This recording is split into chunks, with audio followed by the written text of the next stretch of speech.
May mga tao na sa harap mo mabait, pero sa likod mo, iba ang sinasabi. Sa bawat opisina, may mga katrabahong kapag kausap mo ay parang lubos ang suporta sa mga ideya at gawain mo. Ngunit kapag wala ka na sa usapan, doon lumalabas ang mga komentong hindi mo inaasahan. Ang mga ideyang pinupuri nila sa harap mo ay sila rin palang pinupuna sa harap ng iba.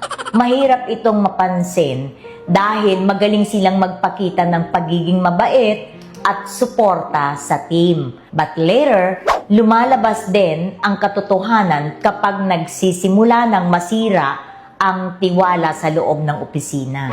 Dahil ang tunay na profesional ay pareho ang sinasabi sa harap at sa likod ng kanyang mga katrabaho.